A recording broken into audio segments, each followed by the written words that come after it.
भी political system का बंधक नहीं हो सकता लोकतंत्र में।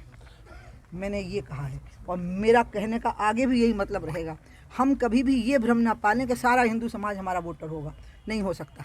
उनकी अपनी आस्थाएं होगी। क्या सारा हिंदू समाज हमारा वोटर है? चाहे हमने भले ही राम मंदिर का निर्माण किया हो, ऐसा तो नहीं है। हिमाचल में हम अभी नहीं जीत पाए तो क्या वो हिंदू थे जिन्होंने हमें वोट नहीं दिया? तो इसलिए आप किसी धर्म को, आप किसी जाति को, आप किसी मत को और आप किसी व्यक्ति को जहां डेमोक्रेटिक सिस्टम है वहां बंधक नहीं बना सकते। ये बात मोदी जी ने भी कही और उन्होंने स्पष्ट कहा कि विपक्ष को बहुत मजबूत रहना चाहिए। मोदी जी लोकतंत्र में बहुत आस्था रखते हैं। ये परंपरा है हमारे यहाँ पर लोकतंत्र में आस्था रखने की। ये कांग्रेस में नहीं है ये परंपरा। इन्हें इमरजेंसी लगाई, इनने देश का, जैसे राहुल गांधी भारत जोड़ो यात्रा कर रहे हैं, तो आज मैं छिंदवाड़ा से ही, क्योंकि राहुल के बहुत करीबी हैं मेरे दादा भाई कमलनाथ जी, मुझे राहुल से पूछना कि भारत टूटा हुआ कहाँ दिख रहा है आपको, ये बता दो।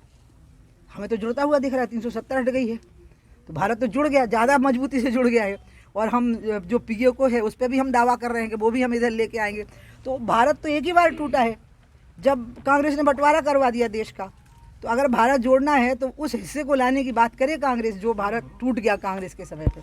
जोड़ों की कोई बात ही नहीं है। लोकतांत्रिक मूल्यों को हम ही मानते हैं और हमने यही सीखा है कि आप किसी को बंधक नहीं बना सकते। मैं ये बात कह रही हूँ, ना हिंदू समाज को, ना अन्य समाजों को, ना किसी जाति को, ना किसी समुदाय को, ना किसी व्यक्ति को आप ये नहीं मान सकते कि वो हमारे पट्टे में लिखा हुआ है।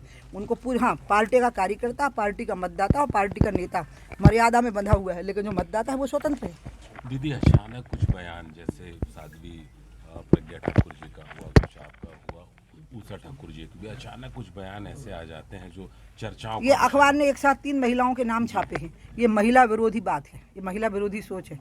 आपको लगता है पुरुषों के बयान ऐसे नहीं आ रहे? खाली प्रज्ञा के और क्या नाम है उनका, उषा के, और मेरे ही बयान आ रहे हैं, भाई लोगों के भी ऐसे बयान आ रहे हैं। इसलिए पहली बात तो ये महिला विरोधी मस्तिष्क है जिसने भी इस विचार को फैलाया। दूसरी बात, जो प्रज्ञा ने कहा कि शस्त्र रखना चाहिए, शस्त्र का तो लाइसेंस सरकारें भी देती हैं, तो इसका मतलब है ना वो शस्त्र रखने की इजाज़त देती है सरकार। इसका मतलब लॉ एंड ऑर्डर शस्त्र रखने की इजाज़त देता है। आज का भारतीय कानून आपको शस्त्र रखने के लिए लाइसेंस प्रदान करता है। शस्त्र रखना गलत नहीं है, हिंसक भाव रखना गलत है। शस्त्र आपके हाथ में हो लेकिन वो रक्षा के लिए हो, आत्मरक्षा के लिए या दूसरे की रक्षा के लिए। हिंसक भाव वो गलत है। और बिना शस्त्र के भी व्यक्ति हिंसक हो सकता है, वो बिना शस्त्र के भी ज़्यादा घातक हो सकता है। और शस्त्र वाला व्यक्ति भी बहुत ही शांति प्रिय हो सकता है, जैसे कि भगवान राम थे। अब मुझे लंबी बात हो जाएगी, लेकिन मैं आपको सुनाऊंगी, आप भले ही ना दिखा सके, लेकिन समझ लीजिए मैं